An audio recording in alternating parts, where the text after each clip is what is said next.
tiga bagian utama dari AI quotient. Satu, AI literacy.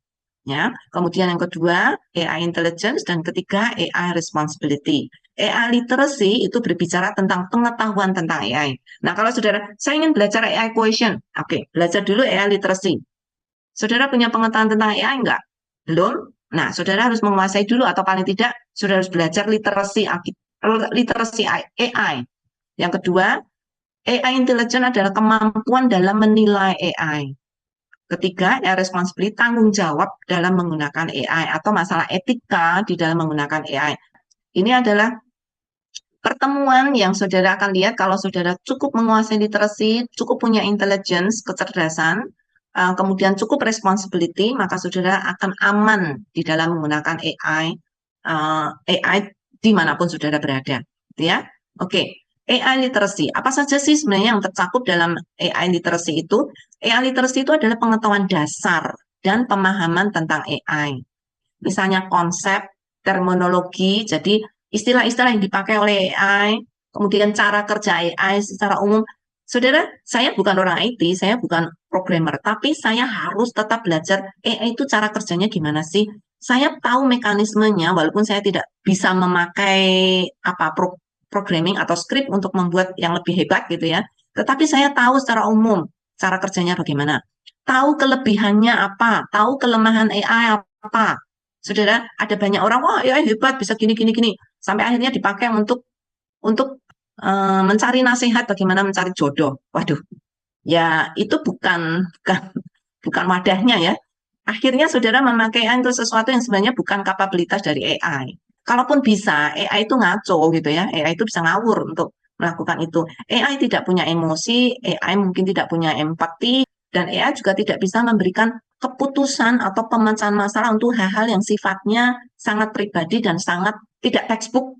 Oke, terus tahu bagaimana berkomunikasi dengan AI dengan prompt. Prompt itu apa? Itu terminologi dari AI ya. Harus belajar bagaimana berkomunikasi. Itu skill.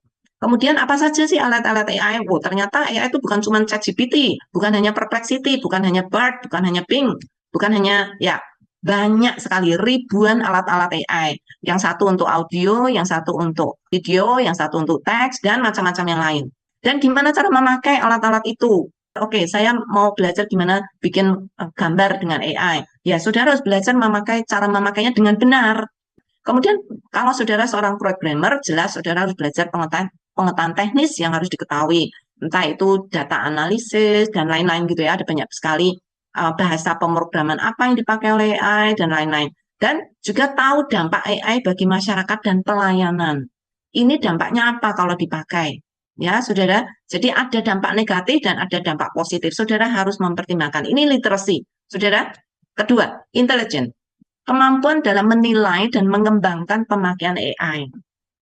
Di dalam AI intelligence ini, saudara harus bisa membedakan antara prompt yang baik dan prompt yang efektif. Beda Bapak Ibu. Saudara bisa membuat prompt semau-maunya. Tapi apakah itu baik? Bukannya baik, apakah itu efektif? Itu ada skill Bapak Ibu untuk mempelajarinya. Tahu bagaimana AI mengambil keputusan, cara kerjanya, sehingga saudara, oh kalau saya kasih begini-begini, AI akan begini, saudara akan tahu mana yang saudara inginkan, gitu, sehingga saudara tidak membuat AI halusinasi, ya. Oke, kritis terhadap jawaban pemecahan masalah yang diberikan AI, saudara. Kalau saudara tidak cerdas AI, semua yang dikasih AI itu saudara telan mentah-mentah, saudara percaya bulat-bulat. Saudara, jadi kalau saudara cerdas, saudara tahu kapan AI itu berhalusinasi. Dia membuat data yang tidak benar atau membuat referensi yang sebenarnya tidak ada gitu ya. Jadi saudara harus cukup pintar untuk tahu apa yang dilakukan oleh AI. Punya kreativitas untuk berinovasi dan mengembangkan hasilnya. Dipelajari baik-baik, di cross check hasilnya, apakah ini hasilnya benar atau tidak. Data yang dipakai oleh AI itu dari mana. Jadi kalau AI itu memberikan jawaban AI itu saudara bisa kembangkan bahkan lebih lagi. Bukan saudara menjadi lebih bodoh dari AI, tapi saudara menjadi lebih pintar daripada AI. Kemudian saudara juga mampu mengajar AI untuk memberikan hasil yang lebih baik. Nah, saudara, AI ini machine learning, jadi AI itu sendiri belajar. Kalau saudara cukup pintar, maka saudara bisa mengajari AI sehingga dia bisa memberikan hasil yang lebih baik. Kemudian saudara juga kalau uh, saudara AI dulu mungkin 1 tahun yang lalu dengan AI sekarang, bukan 1 tahun ya, tapi Maret yang lalu, April yang lalu dengan sekarang udah beda. Ya, saudara harus bisa beradab dan itu terus berkembang. Nanti minggu depan aja saudara akan mendengar hal-hal yang baru tentang AI ya. Jadi kan saudara harus belajar terus-menerus. Kemudian mampu mengembangkan pemakaian AI dalam skala yang lebih besar. Bukan hanya menjadi pemakai, tetapi saudara juga menjadi produsen untuk AI, untuk hasil yang sudah dikerjakan oleh AI. Kemudian ya responsibility, ini adalah tanggung jawab dalam menggunakan AI atau dengan kata lain etika di dalam menggunakan AI. Saudara kalau saudara tidak cerdas, maka saudara akan menabrak semua aturan moral dan aturan etika yang seharusnya dipakai. Jadi kalau saudara punya AI responsibility, maka saudara punya kesadaran bagaimana menggunakan AI dengan bermoral dan beretika. Memakai AI untuk kebaikan bersama dan tidak merugikan orang lain. Saudara ada, kalau saudara tidak punya responsibility, khususnya sebagai orang Kristen ya, saudara tidak punya rasa takut akan Tuhan, saudara tidak mencintai orang lain, maka saudara bisa memakai AI untuk merugikan orang lain, untuk kompetensi, untuk kompetisi yang tidak sehat dengan orang lain, ya. Oke, dan tahu kapan AI merusak karakter atau pribadi Anda sendiri. Loh, bisa nggak? Bisa.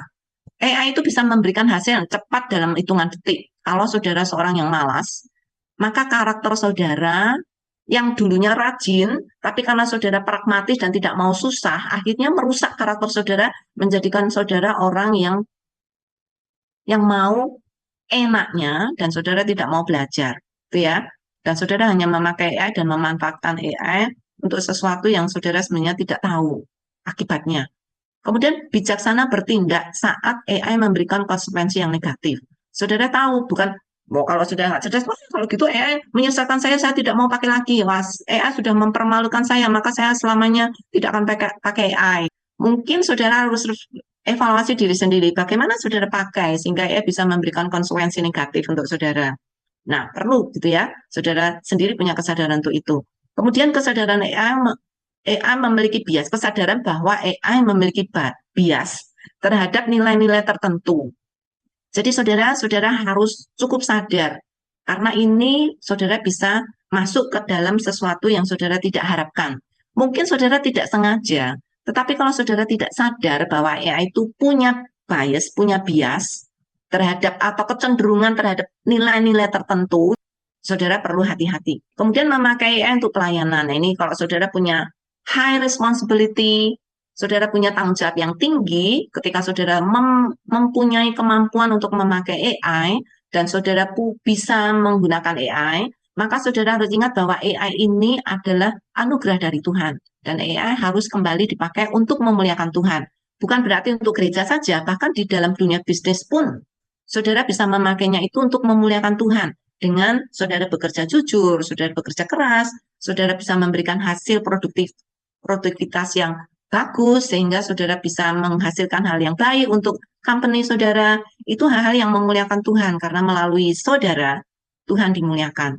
Jadi saudara AI quotient atau kecerdasan AI itu terdiri dari AI literacy, AI intelligence, dan AI responsibility. Kalau saudara memiliki ketiga-tiganya ini, maka saudara akan menjadi seorang yang dewasa di dalam menggunakan AI.